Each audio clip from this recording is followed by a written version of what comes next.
Atomic habits. Tiny changes, remarkable results. An easy and proven way to build good habits and break bad ones. Let's break down the book title into atoms. Atomic means one. An extremely small amount of a thing, the single irreducible unit of a larger system. 2. The source of immense energy or power. Habit means a routine or practice performed regularly, an automatic response to a specific situation. Introduction. My story. On the final day of my sophomore year of high school, I was hit in the face with a baseball bat. As my classmate took a full swing, the bat slipped out of his hands and came flying toward me before striking me directly between the eyes. I have no memory of the moment of impact. The bat smashed into my face with such force that it crushed my nose into a distorted U-shape. The collision sent the soft tissue of my brain slamming into the inside of my skull. Immediately, a wave of swelling surged throughout my head. In a fraction of a second, I had a broken nose, multiple skull fractures, and 2 shattered eye sockets. When I opened my eyes, I saw people staring at me and running over to help. I looked down and noticed spots of red on my clothes. One of my classmates took the shirt off his back and handed it to me. I used it to plug the stream of blood rushing from my broken nose. Shocked and confused, I was unaware of how seriously I had been injured. My teacher looped his arm around my shoulder, and we began the long walk to the nurse's office. Across the field, down the hill, and back into school. Random hands touched my sides, holding me upright. We took our time and walked slowly. Nobody realized that every minute mattered. When we arrived at the nurse's office, she asked me a series of questions. "What year is it?" 1998, I answered. It was actually 2002. "Who is the President of the United States?" "Bill Clinton," I said. The correct answer was George W. Bush. "What is your mom's name?" I stalled. 10 seconds passed. "Patty," I said casually, ignoring the fact that it had taken me 10 seconds to remember my own mother's name. That is the last question I remember. My body was unable to handle the rapid swelling in my brain, and I lost consciousness before the ambulance arrived. Minutes later, I was carried out of school and taken to the local hospital. Shortly after arriving, my body began shutting down. I struggled with basic functions like swallowing and breathing. I had my first seizure of the day. Then I stopped breathing entirely. As the doctors hurried to supply me with oxygen, they also decided the local hospital was unequipped to handle the situation and ordered a helicopter to fly me to a larger hospital in Cincinnati. I was rolled out of the emergency room doors and toward the helipad across the street. The stretcher rattled on a bumpy sidewalk as one nurse pushed me along, while another pumped each breath into me by hand. My mother, who had arrived at the hospital a few moments before, climbed into the helicopter beside me. I remained unconscious and unable to breathe on my own as she held my hand during the flight. While my mother rode with me in the helicopter, my father went home to check on my brother and sister and break the news to them. He choked back tears as he explained to my sister that he would miss her 8th grade graduation ceremony that night. After passing my siblings off to family and friends, he drove to Cincinnati to meet my mother. When my mom and I landed on the roof of the hospital, a team of nearly 20 doctors and nurses sprinted onto the helipad and wheeled me into the trauma unit. By this time, the swelling in my brain had become so severe that I was having repeated post-traumatic seizures. My broken bones needed to be fixed, but I was in no condition to undergo surgery. After yet another seizure, my third of the day, I was put into a medically induced coma and placed on a ventilator. My parents were no strangers to this hospital. 10 years earlier, they had entered the same building on the ground floor after my sister was diagnosed with leukemia at age 3. I was 5 at the time. My brother was just 6 months old.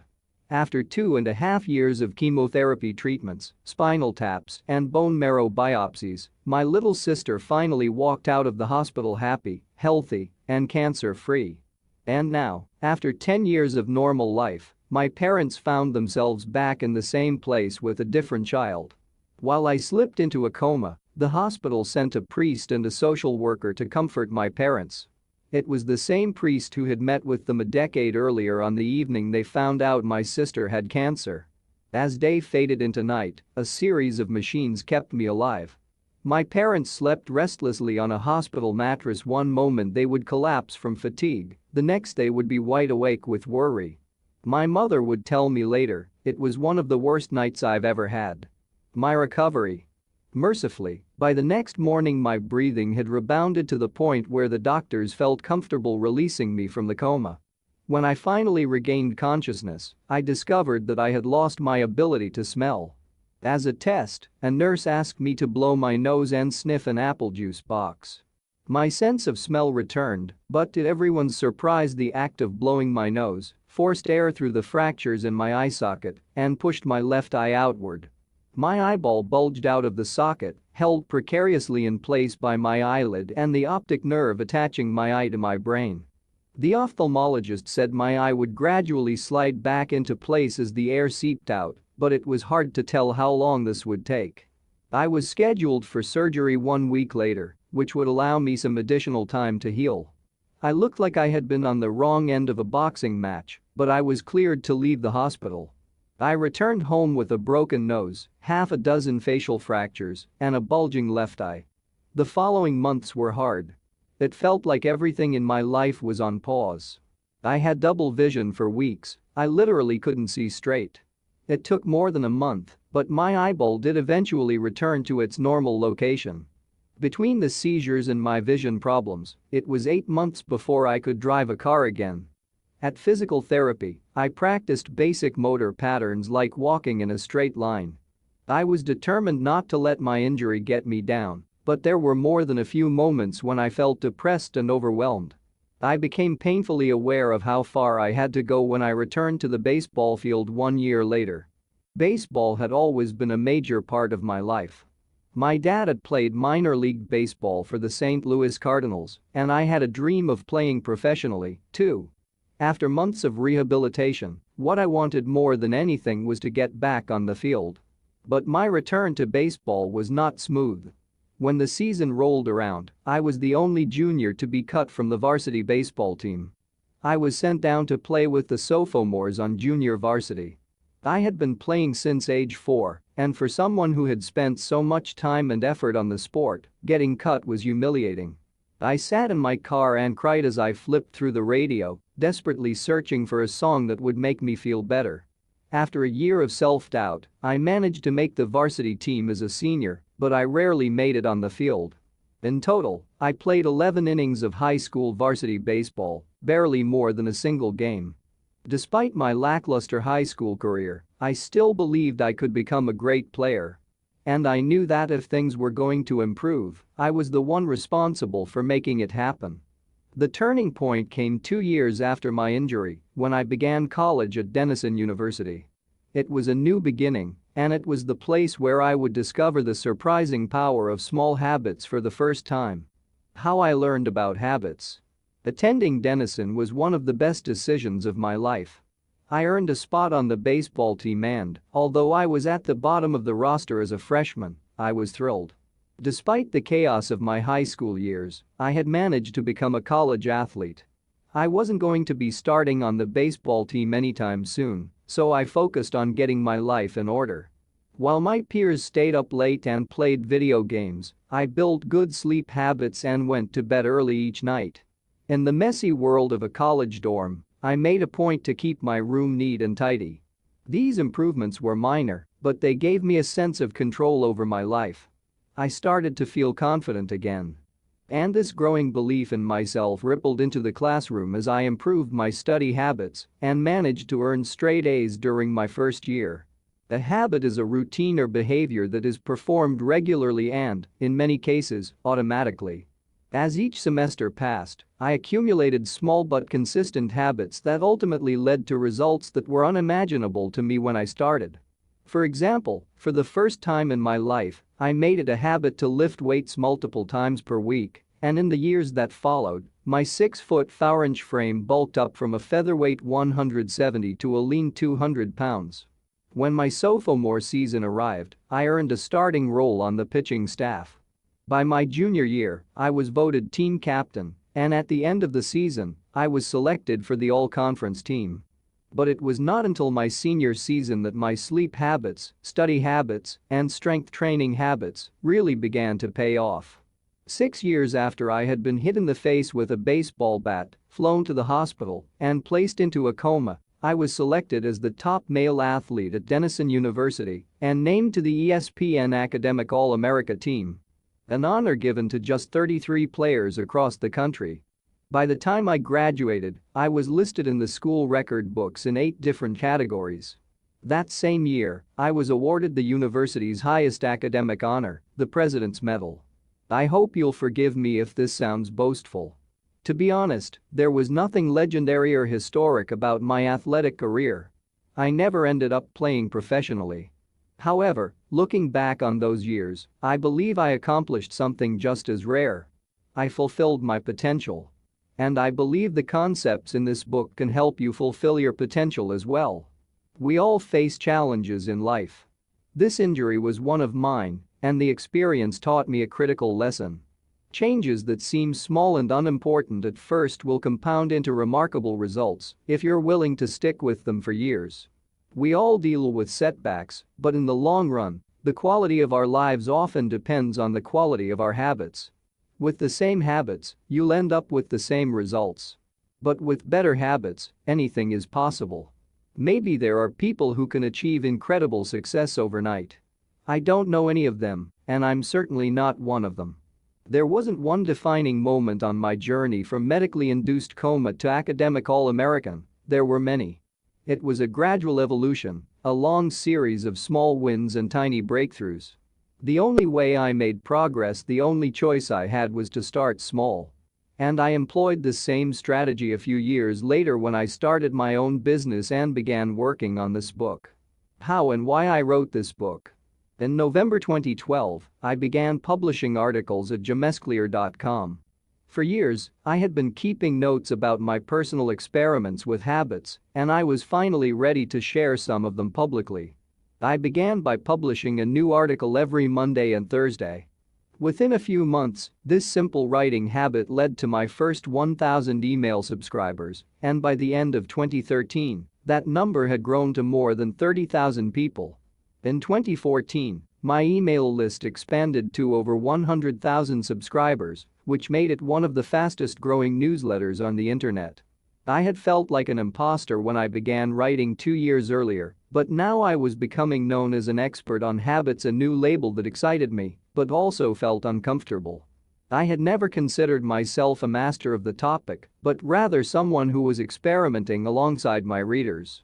In 2015, I reached 200,000 email subscribers and signed a book deal with Penguin Random House to begin writing the book you are reading now. As my audience grew, so did my business opportunities. I was increasingly asked to speak at top companies about the science of habit formation, behavior change, and continuous improvement. I found myself delivering keynote speeches at conferences in the United States and Europe. In 2016, my articles began to appear regularly in major publications like Time, Entrepreneur, and Forbes. Incredibly, my writing was read by over 8 million people that year. Coaches in the NFL, NBA, and MLB began reading my work and sharing it with their teams. At the start of 2017, I launched the Habits Academy, which became the premier training platform for organizations and individuals interested in building better habits in life and work. Fortune 500 companies and growing startups began to enroll their leaders and train their staff. In total, over 10,000 leaders, managers, coaches, and teachers have graduated from the Habits Academy. And my work with them has taught me an incredible amount about what it takes to make habits work in the real world. As I put the finishing touches on this book in 2018, JamesClear.com is receiving millions of visitors per month, and nearly 500,000 people subscribe to my weekly email newsletter. A number that is so far beyond my expectations when I began that I'm not even sure what to think of it. How this book will benefit you. The entrepreneur and investor Naval Ravikant has said, to write a great book, you must first become the book. I originally learned about the ideas mentioned here because I had to live them. I had to rely on small habits to rebound from my injury, to get stronger in the gym, to perform at a high level on the field, to become a writer, to build a successful business, and simply to develop into a responsible adult. Small habits helped me fulfill my potential, and since you picked up this book, I'm guessing you'd like to fulfill yours as well. In the pages that follow, I will share a step-by-step plan for building better habits, not for days or weeks, but for a lifetime. While science supports everything I've written, this book is not an academic research paper, it's an operating manual. You'll find wisdom and practical advice front and center as I explain the science of how to create and change your habits in a way that is easy to understand and apply. The fields I draw on, biology, neuroscience, philosophy, psychology, and more, have been around for many years. What I offer you is a synthesis of the best ideas smart people figured out a long time ago, as well as the most compelling discoveries scientists have made recently. My contribution, I hope, is to find the ideas that matter most and connect them in a way that is highly actionable. Anything wise in these pages you should credit to the many experts who preceded me. Anything foolish, assume it is my error. The backbone of this book is my 4-step model of habits: cue, craving, response, and reward, and the 4 laws of behavior change that evolve out of these steps. Readers with a psychology background may recognize some of these terms from operant conditioning, which was first proposed as stimulus, response, reward by B.F. Skinner in the 1930s and has been popularized more recently as cue, routine, reward, and the power of habit by Charles Duhigg. Behavioral scientists like Skinner realized that if you offered the right reward or punishment, you could get people to act in a certain way.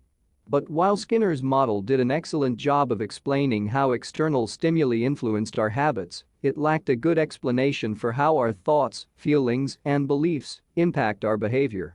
Internal states, our moods and emotions, matter, too. In recent decades, scientists have begun to determine the connection between our thoughts, feelings, and behavior. This research will also be covered in these pages. In total, the framework I offer is an integrated model of the cognitive and behavioral sciences. I believe it is one of the first models of human behavior to accurately account for both the influence of external stimuli and internal emotions on our habits. While some of the language may be familiar, I am confident that the details and the applications of the 4 laws of behavior change will offer a new way to think about your habits. Human behavior is always changing.